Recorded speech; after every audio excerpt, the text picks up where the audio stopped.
Assalamualaikum warahmatullahi wabarakatuh. Waalaikumsalam warahmatullahi wabarakatuh. Bapak-bapak, ibu-ibu, saudara-saudara kaum muslimin rahimakumullah. Setiap orang menginginkan kebahagiaan dan tidak seorang pun menginginkan kesengsaraan dalam kehidupan ini. Namun nyatanya tidak setiap orang yang ingin bahagia mengetahui jalan yang harus ditempuhnya untuk sampai kepada kebahagiaan itu. Maka pada kesempatan pertemuan kali ini saya ingin menyampaikan sebuah hadis dari junjungan kita baginda Nabi besar Muhammad sallallahu alaihi wasallam yang termuat dalam kitab Mukhtarul Ahadits An-Nabawiyah, di mana beliau bersabda, arba'un min sa'adatil mar'i. Ada 4 perkara yang merupakan tanda dari orang bahagia. Saya mau tanya, di antara saudara-saudara yang hadir di sini, apa ada yang kepengen jadi orang sengsara? Ya.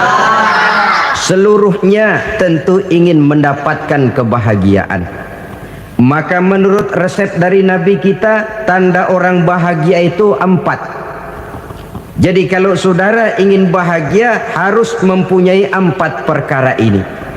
Yang pertama, orang bahagia itu kata Nabi, darun wasi'un. Punya rumah biar bagus asal gede. Enak ngaturnya. Daripada sudah punya rumah kecil, adanya di pinggir kali, gubuk, kalau hujan bocor, miring lagi, kiamat. Loh, kalau gitu Islam materialis dong. Hadis ini boleh diartikan dengan makna hakiki, arti yang sebenarnya. Boleh diartikan dengan makna majazi, arti kiasan. Kalau dia diartikan dengan arti kias, maka yang dimaksud darun wasi'un ay qalbun wasi'un. Rumah yang luas tidak lain daripada hati yang lapang. Karena di situ kunci kebahagiaan yang sebenarnya. Walaupun kita cuma tinggal di petak berukuran 2 kali 3 meter, kalau hati kita luas-luas rasanya rumah itu. Tapi biar rumah kita halamannya saja puluhan ribu hektar, ada kolam renangnya, kamar tidurnya tidak lagi terhitung. Kalau hati yang menempati rumah itu sempit, maka akan terasa sempit jugalah rumah itu. Tempat bergantungnya tidak lain adalah hati. Marilah kita mencoba melihat berbagai pandangan orang tentang bahagia ini. Ada orang menyangka bahwa bahagia itu kalau dia mendapatkan harta yang sebanyak-banyaknya. Siapa yang banyak harta, dialah raja. Apa yang dia mau, seluruhnya bisa dibeli. Keamanannya, dia bisa menyewa petugas. Seluruh fasilitas untuk menyenangkan kehidupannya bisa dibeli. Pendeknya, hartalah segala-galanya dalam kehidupan. Sampai ada pepatah mengatakan, innad darahima fil amakini kulliha taksur rijala mahabatan wa jalala. Sesungguhnya harta, dinar, dirham, uang di mana-mana selalu bikin hebat orang yang memilikinya. Coba lihat, orang yang punya duit sama yang enggak punya duit, jangan gaya hidupnya, gaya jalannya aja lain. Wahia lisanun liman arada fasahatan, wahia silahun liman arada qitala. Uang adalah senjata yang paling ampuh bagi orang yang mau pergi perang, dan lidah yang paling fasih bagi orang yang mau bicara. Kalau bicara dengan lidah macet, cobalah bicara dengan harta, lancar. Sampai ada pepatah demikian, segalanya bisa diatur dengan harta. Maka di kalangan orang yang berpandangan semacam itu, seluruh kegiatan hidupnya hanya terfokus kepada bagaimana mengumpulkan harta yang sebanyak-banyaknya. Tidak peduli halal haram, tidak kenal sore pagi siang dan malam, tidak sempat sujud, jauh dari agama, jauh dari kehidupan yang bersifat ruhaniyah, jauh dari Allah dan sebagainya, sampai dalam Al-Quran dikelompokkan dalam kelompok yang dinamakan lumazah. Allazi jama'a malahu wa addadah yahsabu anna malahu akhladah. Mereka mengumpul-ngumpulkan harta sebanyak-banyaknya dan menyangka bahwa harta yang banyak itu dapat mengekalkan hidupnya, mengekalkan kekayaannya, mengekalkan kebahagiaannya. Saudara hadirin yang berbahagia, kalau pandangan hidup ini benar, artinya kalau harta memang merupakan satu-satunya hal yang dapat membuat orang bahagia, tentu di rumah mewah tidak akan pernah ada tangis derita. Tentu di satu tempat di mana fasilitas hidup serba menunjang tidak ada yang namanya penderitaan. Tapi suka dan duka, sedih dan gembira, senyum dan tawa adalah milik setiap orang, baik dia punya harta maupun dia tidak punya harta.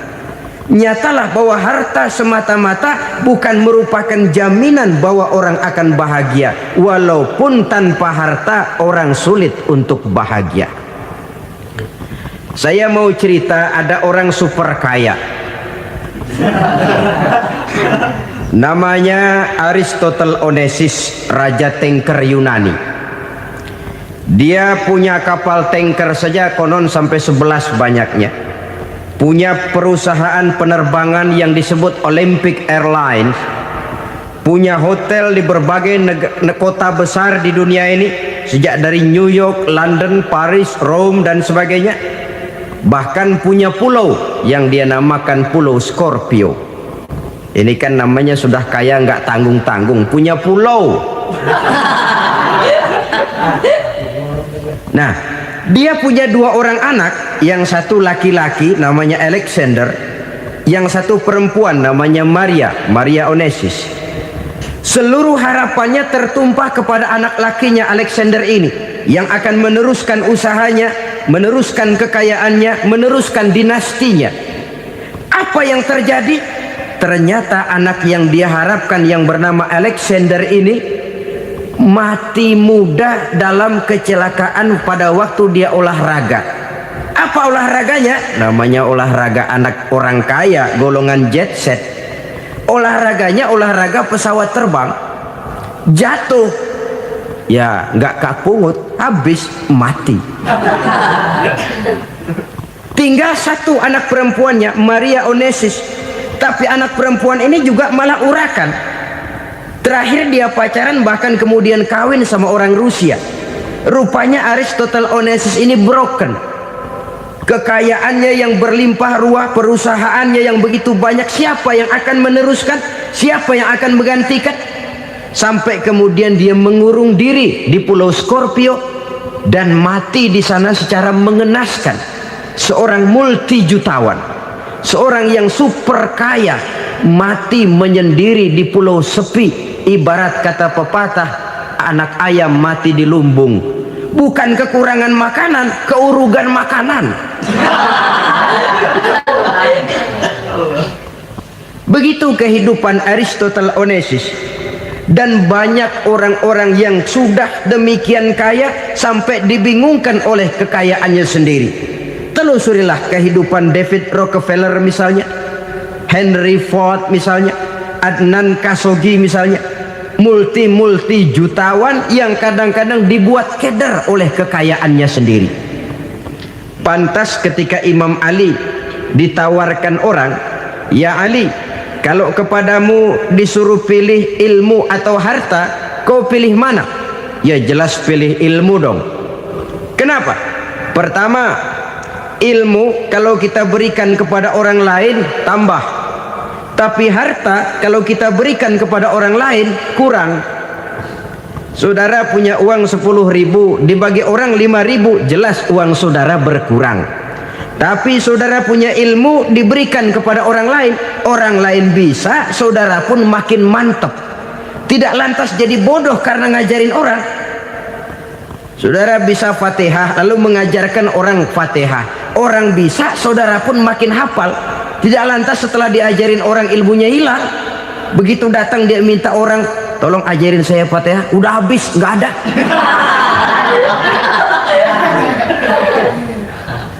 Yang kedua kata Imam Ali, ilmu menjaga kita. Kalau harta, kita yang harus jaga. Makin banyak ilmu, makin terpelihara diri seharusnya. Tetapi makin banyak harta, makin bingung kita jaganya. Sampai kadang-kadang kalau perlu seluruh keliling rumah dipasangi alarm. Belum cukup disewakan anjing besar-besar, pasang di depan pintu, awas anjing galak.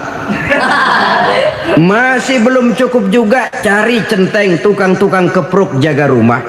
Masih terasa belum aman, padahal rumahnya dikelilingi tembok besar. Di balik tembok ada pintu-pintunya tebal. Di balik pintu itu terbuka masuk kamar, kamar pun ada pintunya, pintunya pun kuat.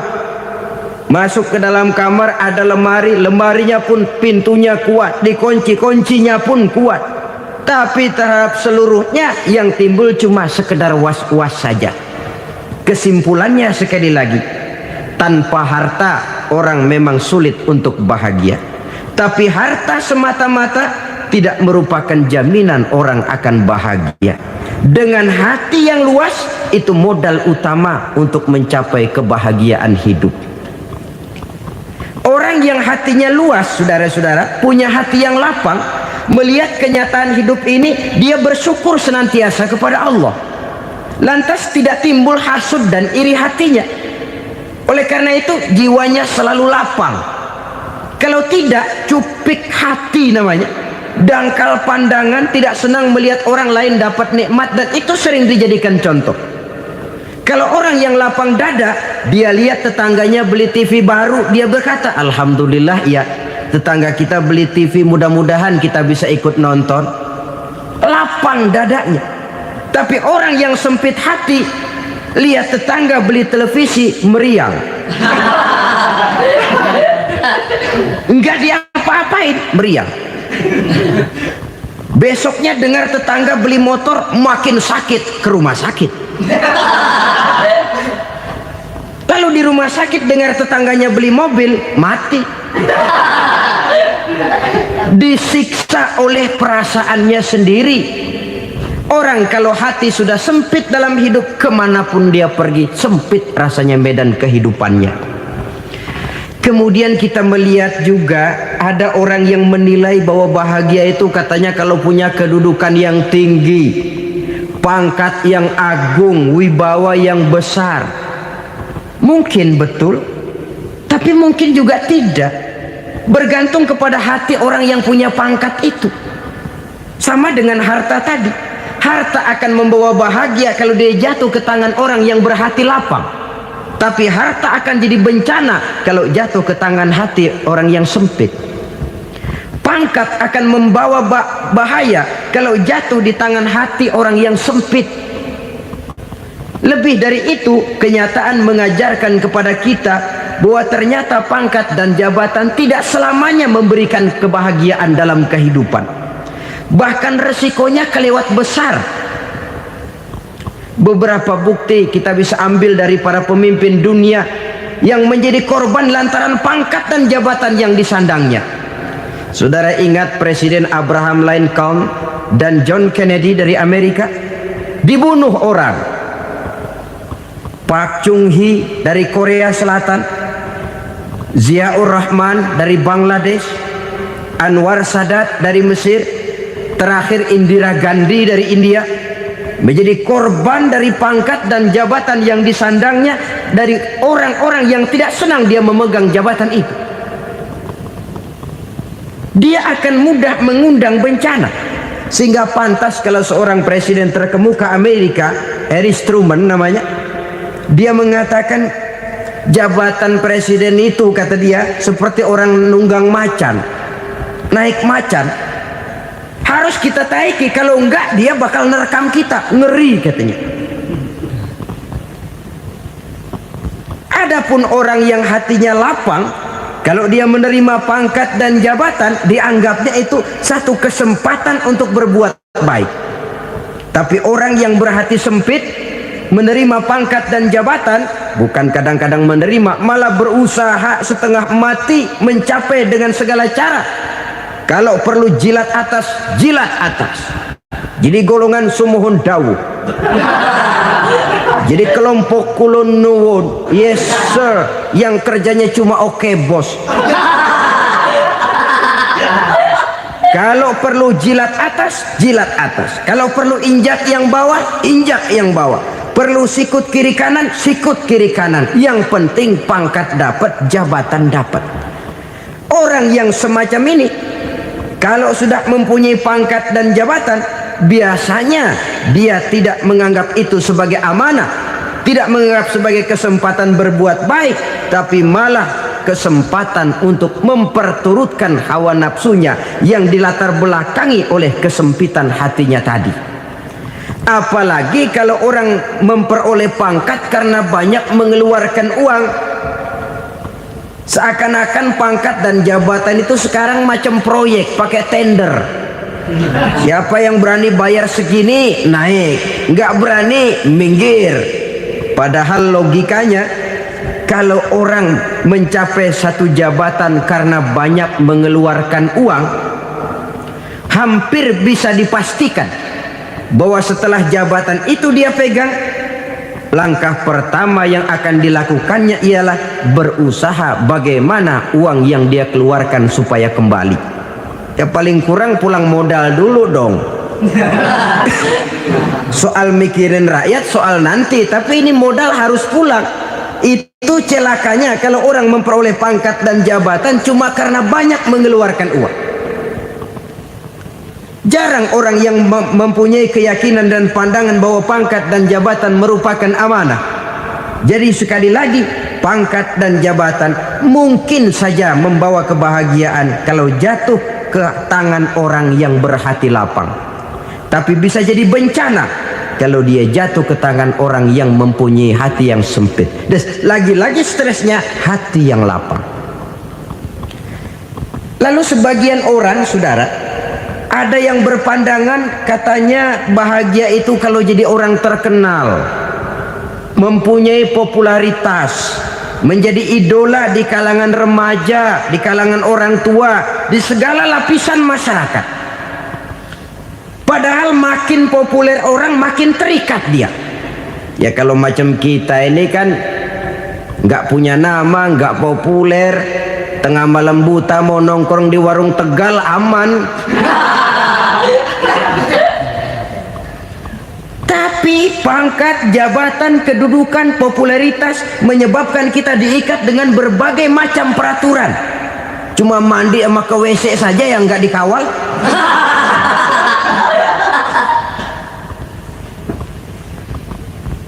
Benarkah popularitas, ketenaran membawa kebahagiaan? Mungkin ya, tapi mungkin juga tidak. Kenapa? Banyak orang-orang populer yang mengakhiri hidupnya secara tragis. Kita ambil beberapa nama. Di Amerika tahun 60-an ada bintang seksi paling terkenal yang dijuluki sex bomb, bom seks. Sampai sekarang jadi legenda, namanya Marilyn Monroe. Singkatan dobelnya itu inisialnya MM, Marilyn Monroe. Terkenal, top, sampai dia mati tahun 62. Namanya sekarang masih saja dibicarakan orang. Kenapa dia bunuh diri? Tidak punya hartakah dia? Banyak. Kurang populerkah dia? Seluruh dunia mengenalnya. Sejak rakyat kecil sampai pejabat tinggi dia punya hubungan. Kenapa? Jenuh. Dia terlahir dalam keadaan yatim. Setelah itu tidak lama dia berangkat remaja, ibunya meninggal. Pindah dari wanita asuh ke wanita asuh sampai 12 orang ibu angkatnya. Dan kekecewaan yang paling parah, setiap laki-laki yang dekat dengannya hanya seperti kapal berlabuh. Datang dan pergi silih berganti. Padahal dia merindukan seseorang yang bisa melindungi hidupnya. Dia rindukan itu dan dia tidak pernah menemukan. Itu yang akhirnya menyebabkan dia minum pil tidur kelewat dosis, minum obat tidur kebanyakan, ya tidur terus sampai sekarang.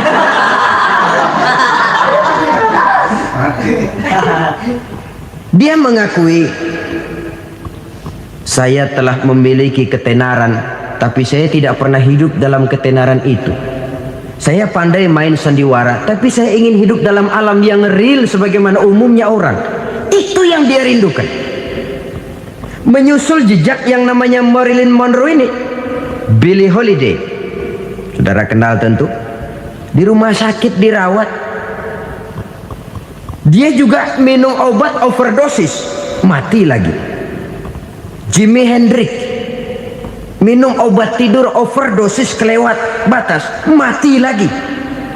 Lalu yang menghanyutkan diri di danau, Janis Joplin dan Brian Jones.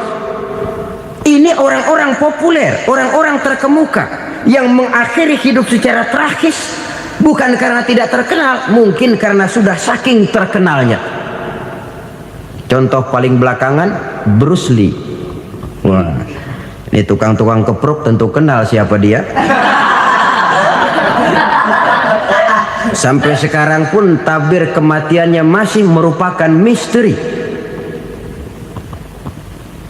Dan yang masih hidup juga menunjukkan gejala yang aneh. Michael Jackson, rumahnya di Beverly Hills itu dijaga sedemikian rupa, dan dia selalu curiga kepada setiap makanan harus steril, bersih dari segala macam kimia. Kemana dia pergi, itu tukang-tukang kepruk sudah selalu menjaga dan mengawal, dan dia seakan takut menunjukkan mukanya yang asli. Hingga kalau tampil ke tengah di luar show, dia kadang memakai pakaian yang tidak menunjukkan dia yang sebenarnya, takut dikenali orang. Ternyata popularitas sering jadi momok yang meracuni kehidupan manusia. Oleh karena itu, benarlah junjungan kita pada saat beliau mengajarkan orang akan bahagia kalau dia mempunyai hati yang lapang. Nah, sekarang masalahnya untuk mendapatkan hati yang lapang, caranya bagaimana? Kita kembali kepada konsep Quran. Allah mengajarkan, ala inna bi dzikrillahi tatmainnul qulub. Ketahuilah bahwa dengan banyak mengingat Allah, hati akan tenang, jiwa akan lapang. Dengan kata lain, dekat dengan agama, merasakan kehadiran Allah dekat dalam hidup. Itu muara pertama untuk mencapai hati yang lapang. Ala inna bi dzikrillahi tatmainnul qulub. Jangan macam orang sekarang ingin mendapatkan ketenangan lalu tapak di puncak gunung, di gua-gua, di tempat sepi. Iyalah kalau nggak ada ular. Kalau tergigit ular berbisa, ketenangan belum, mati jelas itu. Islam positif untuk mendapatkan ketenangan. Ala inna bi dzikrillahi tatmainnul qulubi. Bahwa ketahuilah bahwa dengan banyak mengingat Allah, hati akan tenang, jiwa akan lapang, nuansa pikiran akan luas. Karena yang namanya bahagia ada dimanapun manusia berada. Di kampung ada bahagia, di kota ada bahagia, di ngarai, di lembah, di gunung, di hutan, di lautan, di angkasa luar, dimanapun bahagia itu ada kalau kita bermodalkan hati yang lapang ini. Dan hati akan lapang kalau kita dekat dengan agama. Dekat dengan harta buat sementara hati mungkin tenang, tapi ketenangan yang relatif dan temporer. Apalagi orang tiap kali tambah harta, tiap kali tambah rencana. Itu wajar. Mungkin sebelumnya saudara berpikir, kalau punya duit 5.000 enak nih. Begitu punya duit 5.000, aduh sayang kalau 10.000 aja. Tiap kali tambah harta, tiap kali lain rencana. Makin banyak rencana, makin menjauhkan kita dari yang namanya ketenangan. Padahal ketenangan merupakan unsur utama untuk mencapai bahagia. Dan ketenangan itu bermuara dalam hati manusia. Tengoklah kehidupan ini. Orang yang banyak harta dengan orang miskin, Berbedakah rasa sakit yang mereka tanggungkan? Rasanya tidak. Walaupun si kaya tidur di kasur empuk berselimutkan sutra mahal, sementara si miskin meringkuk di balai bambu yang keras dan kasar. Apabila maut datang, dia juga tidak pernah pilih bulu. Maut datang menjemput si kaya di singgasana keemasannya, dikelilingi oleh para pengasuh, dayang dan idang serta para pengawal. Dan maut pun datang menjemput si miskin papa sehingga ia tergelepar di tepian jalan. Kedua-duanya bernama mati. Kalau nyata bahwa sakit yang ditanggung si kaya tidak beda dengan sakit yang ditanggung si miskin, bukan harta semata yang membuat orang bahagia. Hati yang tenang, jiwa yang lapang penuh kedamaian karena banyak berzikir dan mengingat Allah, itu merupakan modal utama untuk mencapai sesuatu yang bernama bahagia.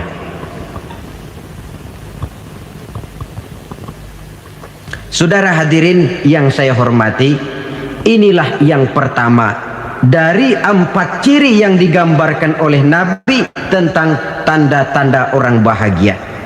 Dan harus berangkat dari yang pertama ini, hati yang lapang.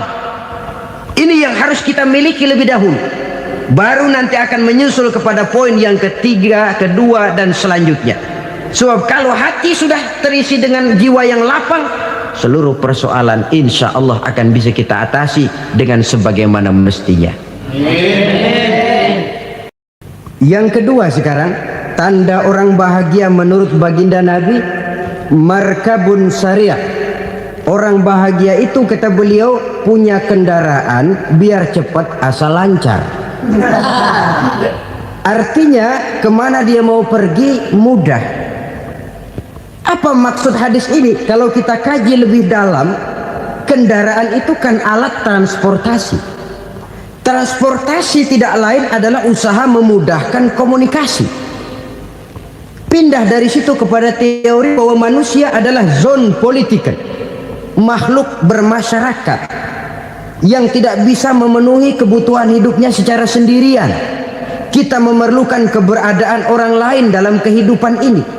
Untuk memakai baju saja kita sudah perlukan petani yang tanam kapas, pabrik yang memintal kapas jadi benang, pabrik yang menenun benang jadi kain, sampai kepada mesin jahit, sampai kepada tukang jahit. Itu cuma untuk memakai pakaian saja.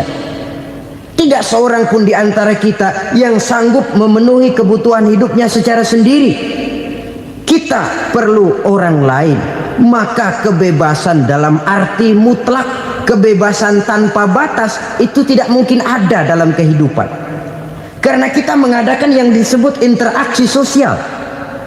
Setiap kegiatan kita tentu melibatkan orang lain. Menurut kita barangkali kita bebas jalan di jalan raya semaunya, tapi orang lain berkendaraan pun merasa bahwa ini ada juga jalan haknya, dan begitu selanjutnya. Oleh karena itu, maksud dari kendaraan yang cepat ini adalah khulatuhu ma'as solihin. Lingkungan pergaulannya terdiri dari orang-orang soleh. Pergaulannya luas. Kemana dia pergi ada temannya. Kesulitannya ada tempat dia cerita. Dan kesulitan kalau sudah diceritakan kepada orang lain, taruh kata orang itu tidak bisa menolong, namun menceritakannya kepada orang yang kita percayai, kan paling kurang sudah mengurangi beban jiwa, mengurangi tanggungan batin, merasa masih ada tempat kita cerita. Maka lebih baik orang awam yang mau bergaul ketimbang orang setengah alim tapi ngunci pintu. Sebab nantinya akan timbul sikap picik, cupik pandangan, dan tidak luas menghadapi kenyataan dalam kehidupan ini. Namun yang harus kita garis bawahi, pergaulan memang mesti luas. Namun jangan sekali-kali lupa bahwa pergaulan sangat besar pengaruhnya dalam ikut membentuk kepribadian manusia. Sehari-hari bisa kita bilang, kalau kita dekat sama tukang minyak wangi, sekalipun nggak dibagi minyaknya, baunya tentu dapat. Betul? Betul. Tapi dekat sama tukang elas, walaupun nggak kena apinya, asapnya mesti kena. Kalau Syauqi mengatakan lebih jelas lagi, man asyaral asrafa asa musyarrafan wa muasyiral anzali ghairu musyarrafin. Awalam taral jildal hakira muqabbalan bisagri lamma sara jildal mushaf. Siapa yang bergaul dengan orang mulia, dia bakal ikut menjadi mulia. Tapi siapa yang berteman dengan orang hina, dia tidak bakal ikut menjadi mulia. Tidakkah kau lihat, kata Syauqi, kulit kambing yang hina pun dicium orang ketika menjadi kantong Quran. Kulit kambing hina, kalau dia sendirian gak ada yang mau cium. Tapi begitu dia bergaul dengan Quran, menjadi kantong Quran, dipakein minyak wangi, ditaruh di tempat yang tinggi, mau diambil dicium dulu, dibawa dengan penuh hormat dan hati-hati. Kulit kambing yang hina lantaran berteman dengan Quran, numpang mujur. Tapi coba lihat kalau kulit kambing berteman dengan kayu, jadi beduk, habis. Zohor dikemplang, asar dipukul. Itu pun sedikit saja, cuma salah milih teman. Yang temennya Quran dihormati orang, yang temennya kayu lantaran jadi beduk, gelap-gelap subuh orang udah kemplangnya.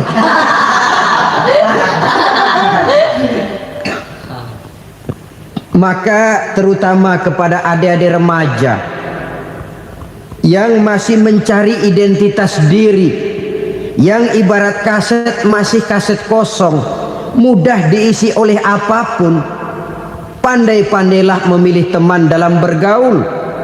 Karena banyak orang yang tadinya baik-baik, ketika terseret dalam pergaulan dengan orang yang tidak baik, kebaikannya menjadi lentur dan luntur. Tapi berapa banyak bajingan-bajingan tengik, orang-orang yang berlumur noda dan dosa, tiap hari melakukan maksiat, namun bergaul dengan orang yang baik-baik, pada akhirnya sedikit demi sedikit beringsut dan berangsur dia terbiasa mengikuti kebaikan-kebaikan. Saya tekankan ini kepada remaja karena mereka masih mencari identitas diri. Apa yang mereka lihat mereka mau, apa yang mereka dengar mereka ingin tahu. Coba lihat kehidupan remaja. Pulang nonton film Rambo, pengen jadi Rambo, gagah, maunya belekai melulu. Pulang nonton film Superman, pengen bisa terbang. Pulang nonton India, nyanyi melulu. Wajar, mereka masih mencari identitas diri. Saya ini sebenarnya siapa? Lingkungan, pergaulan akan membentuk itu. Karena itu pandai-pandailah bergaul, karena ia sangat besar pengaruhnya dalam ikut membentuk kepribadian manusia. Apalagi sifat yang jelek lebih cepat menularnya ketimbang sifat yang baik. Sifat yang baik, watak yang soleh itu lambat sekali untuk menular. Tapi yang tidak baik, kan prosesnya mah kalau remaja biasanya mula-mula dengar. Karena dengar lalu pengen tahu. Karena pengen tahu lalu ngeliatin. Begitu ngeliatin kan pengen nyobain. Setelah nyobain ketagihan. Nah, ini prosesnya. Yang namanya ganja, morfin, narkotik awalnya kan begitu. Mula-mula denger katanya kalau sudah fly to the sky, sudah melayang ke langit katanya, disitulah puncak kebahagiaan. Mulanya cuma denger. Karena denger pengen tahu. Karena pengen tahu lalu ngeliat, kumpul sama orang yang suka ngeganja. Setelah ngeliat, nah pengen ngerasain. Begitu ngerasain enak juga, ketagihan. Kalau sudah ketagihan jadi penyakit kronis, bisa merembet kepada yang lain. Iya, kalau orang tuanya mampu untuk beli morfin, beli ganja. Kalau tidak kan pikirannya ngayap, jemuran siapa ya gue sahabat. Timbullah perbuatan-perbuatan negatif yang bermula dari salah pergaulan. Apalagi buat adik-adik remaja yang tinggal di kota-kota besar, yang pengaruh budaya, pengaruh kesenian, pengaruh struktur kehidupan yang nampak makin individualistis, di mana persaingan tajam, tensi ekonomi tinggi, orang mudah mengalami stres. Pandai-pandailah dalam bergaul, sekali lagi, karena ia sangat besar pengaruhnya dalam ikut membentuk kepribadian manusia. Orang bahagia punya kendaraan yang cepat, artinya punya pergaulan yang luas, dan lingkungan pergaulannya terdiri dari orang-orang yang soleh. Kemana dia pergi ada teman, kesulitannya ada tempat dia cerita. Tapi kalau sudah menyendiri, hidup sendiri, kesulitan dipikiri sendiri, bisa mati belum waktunya. Tidak ada tempat berbagi rasa, tidak ada tempat bercerita, tidak ada tempat mengurangi beban dalam kehidupan.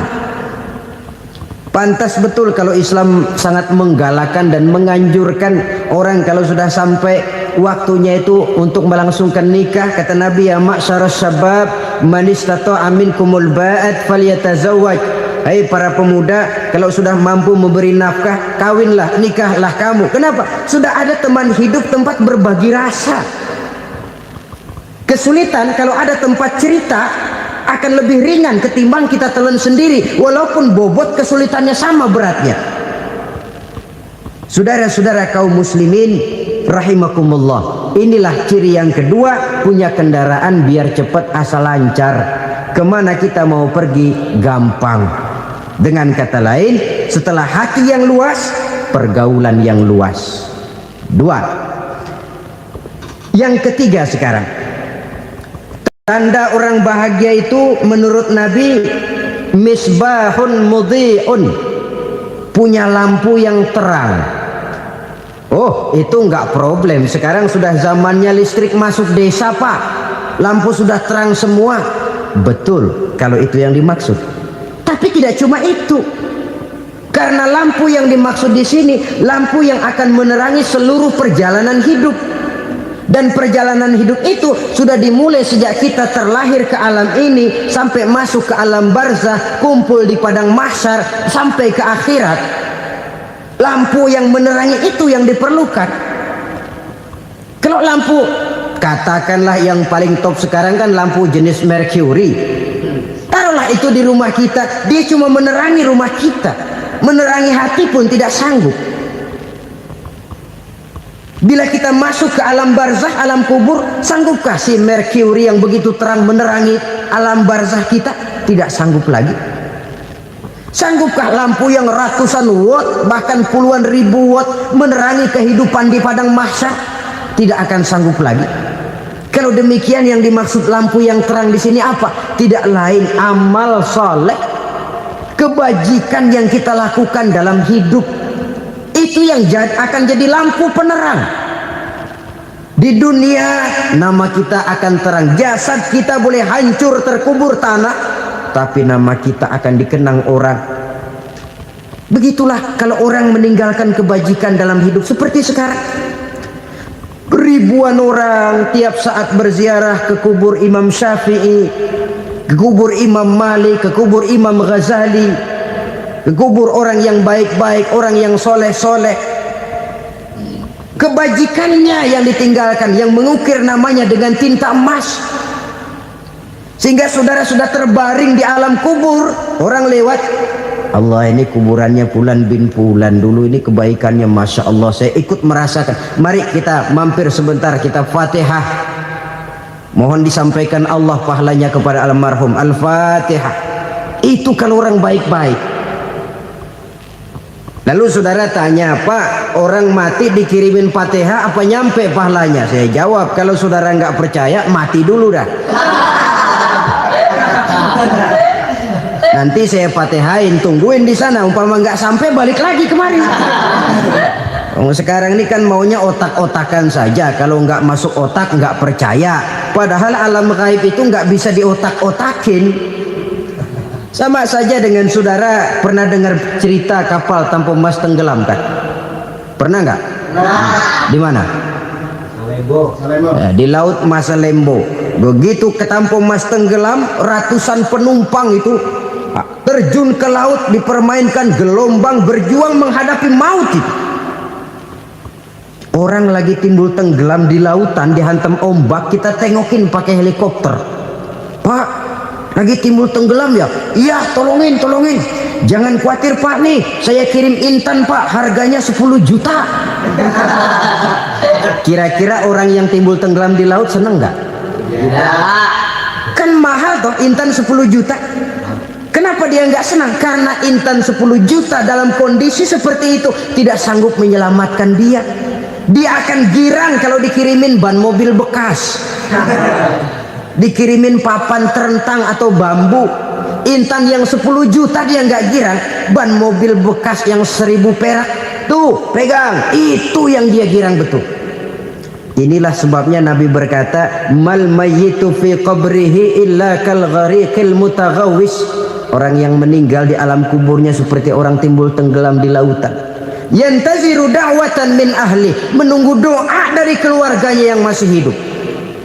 Duh, bapak saya sudah meninggal, saya sayang benar sama dia. Kirimin kulkas ke kuburannya Itu sama saja dengan tadi orang tenggelam di lautan dikirimi intan yang harganya 10 juta, tidak sampai. Begitulah kalau kebajikan yang kita tinggalkan dalam hidup, sudah mati pun kubur kita masih diziarahi orang. Tapi kalau jahat yang kita tinggalkan, boro-boro lah orang mau doa lewat dekat kuburan kita juga serem. Tuh bajingan dulu mati dipendem di situ tuh.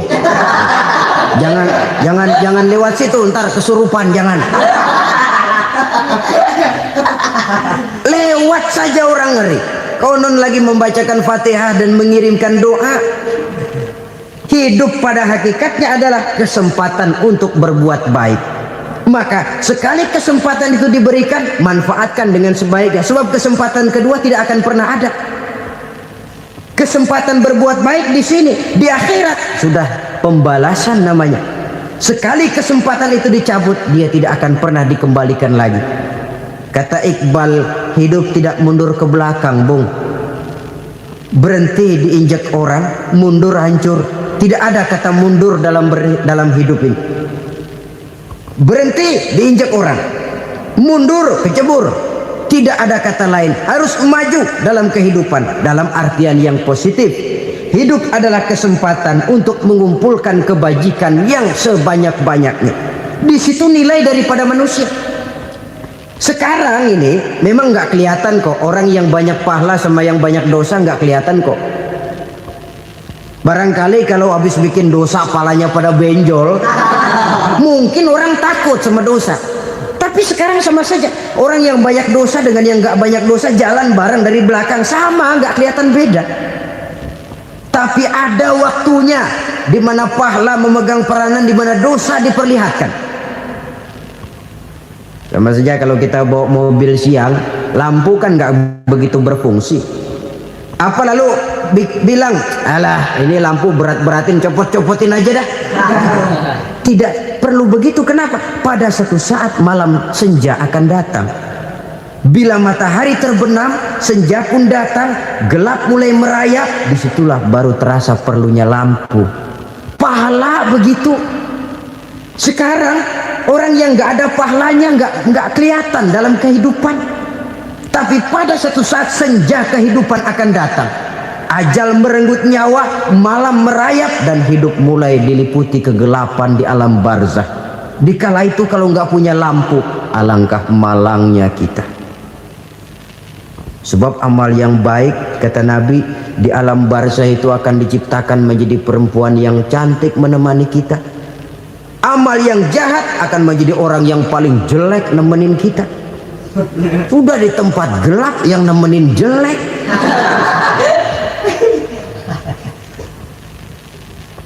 Kaum muslimin rahimakumullah.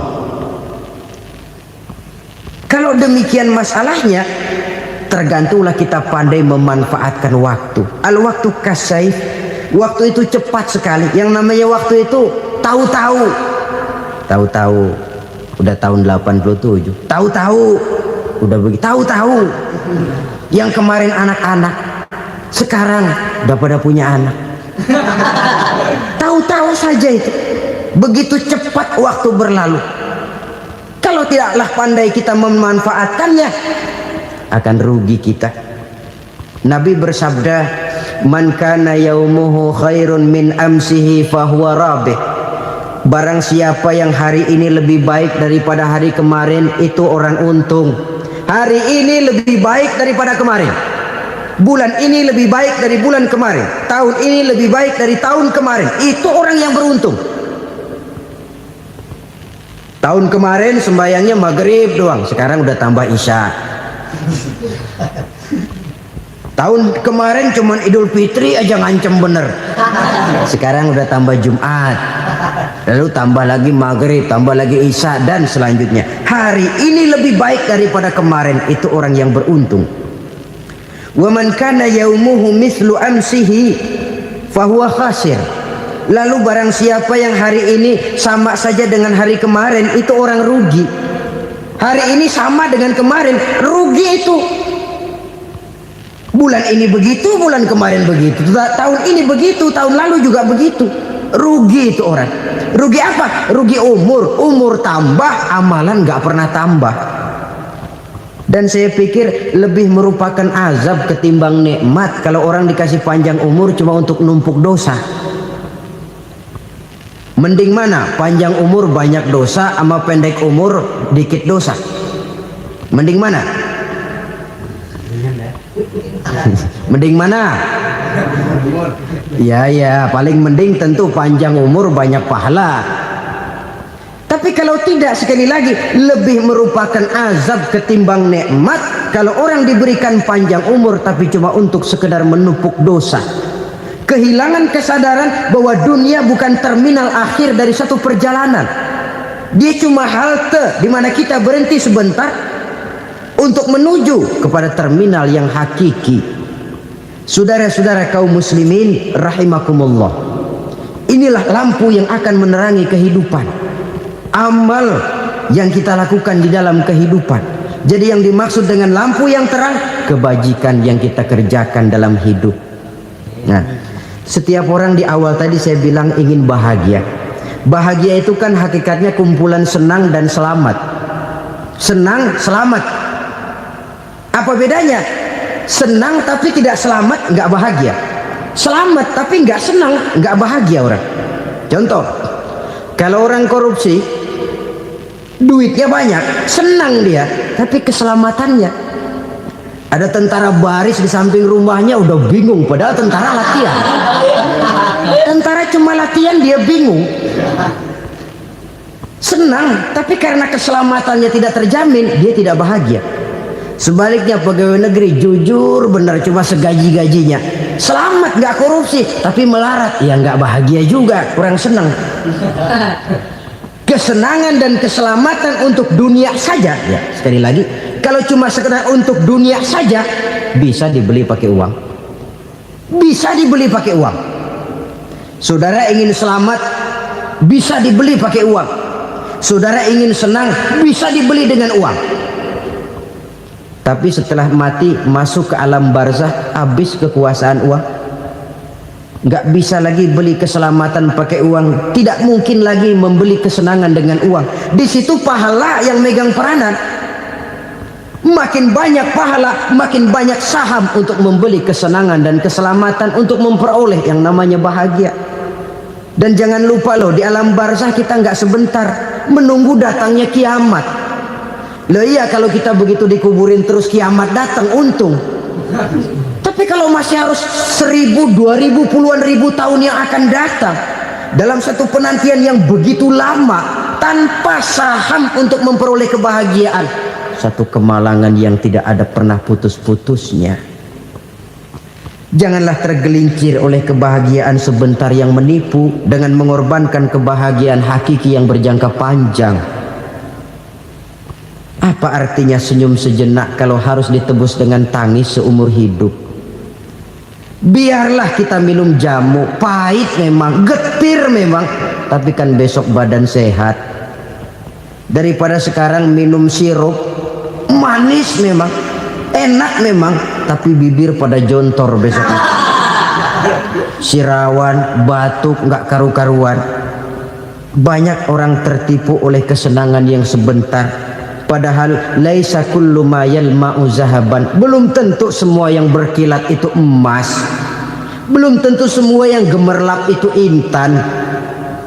Karena itu marilah manfaatkan kesempatan yang diberikan Allah ini untuk mengumpulkan kebajikan yang sebanyak-banyaknya. Yang terakhir sekarang, yang keempat, tanda orang bahagia kata Nabi. Zaujatun salihah. Orang bahagia itu tanda yang keempat kata Nabi, punya istri biar cakep asal taat. Sudah surga itu sudah. Cakep taat. Istri kayak gitu, kalau belum mati jangan dikuburin dulu itu. Sudah cakep taat lagi. Tapi kadang-kadang enggak, udah jelek ngadat melulu. Apa yang mau dipilih? Sebab itu Quran mengatakan istri pakaian untuk suami, suami pakaian untuk istri. Kenapa suami istri diibaratkan pakaian? Alangkah tingginya gaya bahasa Quran ini. Suami istri teman hidup, hidup perjalanan panjang. Sejak kita dalam rahim sudah ada hidup kan di sini. Sampai ke alam dunia, masuk ke alam barzah, kumpul di padang mahsyar, sampai menuju akhirat, itu perjalanan hidup. Carilah istri atau suami teman hidup yang membawa manfaat tidak hanya kehidupan di dunia ini, sampai di alam barzah, sampai di padang mahsyar. Suaminya mungkin meninggal lebih dulu atau istrinya mungkin meninggal lebih dulu. Tapi suami atau istri yang masih hidup berbuat kebajikan. Suami saya meninggal, ada hartanya, saya sedekahkan, niat pahala untuk almarhum suami saya. Ini teman hidup. Tidak dibatasi dan tidak bisa dipisahkan oleh maut sekalipun. Zohirnya mungkin pisah, badannya mungkin pisah, tapi hatinya, jiwanya, kebersamaannya dalam menghadapi kehidupan. Karena itu saudara-saudara, bahasa Quran indah. Suami istri diibaratkan seperti pakaian. Apa fungsi pakaian? Pertama, pakaian jadi kebanggaan. Artinya suami harus menjadi kebanggaan istri, istri harus jadi kebanggaan suami. Yang kedua, pakaian itu kan fungsinya menutup aurat. Artinya sesama suami istri harus saling menjaga kekurangan masing-masing. Jangan malah sesama suami istri saling membongkar rahasia dan aibnya sendiri-sendiri. Istrinya diceritain jeleknya di mana-mana, atau suaminya dibongkar rahasianya di pasar umum. Itu sudah tidak lagi berfungsi sebagai pakaian. Kenapa semua ini diperlukan? Karena kita menyadari bangsa yang baik terdiri dari masyarakat yang baik. Masyarakat yang baik merupakan susunan dari warga yang baik. Warga yang baik adalah terdiri dari rumah tangga yang baik. Dan rumah tangga yang baik merupakan susunan dari pribadi yang baik. Dari situ langkah dimulai. Membangun satu bangsa yang baik diawali dengan membangun rumah tangga yang baik, dengan menciptakan pribadi-pribadi yang baik. Sehingga dari sini diharapkan berkembanglah nilai-nilai kebaikan. Orang akan bahagia mempunyai istri yang soleh. Kenapa? Tidak ada seorang suami bisa sukses jadi apapun dia, apapun profesinya. Dokter kah, kiai kah, mubalik kah, petani kah, pengusaha kah, pejabat tinggi kah. Tidak ada seorang suami yang bisa sukses tanpa peran serta istrinya. Walaupun memang peranan itu tidak begitu kelihatan, tapi sangat menentukan. Karena itu, saudara hadirin yang saya hormati, Islam sangat menghargai kaum wanita, memberikan kedudukan yang tinggi sepanjang tidak mematikan kodrat kewanitaannya. Nah, kalau sudah kesuksesan ini diawali dari rumah tangga, karier di masyarakat mudah untuk dikejar. Tapi keberantakan di rumah tangga merupakan kegagalan pertama di tempat lain. Selalu berusaha menyimpan sesuatu yang bisa membawa manfaat, baik untuk dirinya, untuk anak cucunya, maupun untuk keluarganya, untuk masa kini dan masa depannya. Kadang simpanan itu berbentuk uang, kadang berupa tanah, lain saat berbentuk pabrik, dan lain sebagainya. Sementara masa depan yang paling pasti adalah akhirat. Jika untuk masa depan dunia kita rela memeras keringat, membanting tulang, pergi pagi dan pulang petang, menyimpan uang, menyimpan tanah, menyimpan pabrik, pernahkah kita merenung jika satu saat kiamat datang, kita dibangkitkan dari kubur masing-masing, berdiri di padang mahsyar untuk mempertanggungjawabkan seluruh kegiatan hidup kita di dunia ini? Lalu kita akan menuju ke alam akhirat. Sudahkah kita mempunyai simpanan untuk akhirat kita? Pada pertemuan kali ini saya ingin menyampaikan sebuah hadis di mana Rasulullah sallallahu alaihi wasallam bersabda, "Arba'un min kanzil jannah." Simpanan sorga ada 4 macam. Yang pertama, ikhfa'us sadaqah, menyembunyikan sedekah. Saudara-saudara kaum muslimin, sebagaimana yang kita maklum bahwa Allah Subhanahu wa taala melebihkan sebagian rezeki dari kita terhadap yang lain. Ada yang kaya, ada yang setengah kaya, ada yang miskin, ada yang setengah miskin, dan selanjutnya. Ada yang gajinya kecil tapi penghasilannya gede. Ada yang penghasilannya gede tapi nggak punya gaji. Ada juga yang memang gajinya gede dan penghasilannya gede. Kelebihan rezeki merupakan sunnatullah dan tidak harus membuat kita merasa lebih dari yang lain. Bahkan sebaliknya, kelebihan itu harus membuat kita ringan tangan untuk menolong mereka yang memang memerlukan pertolongan.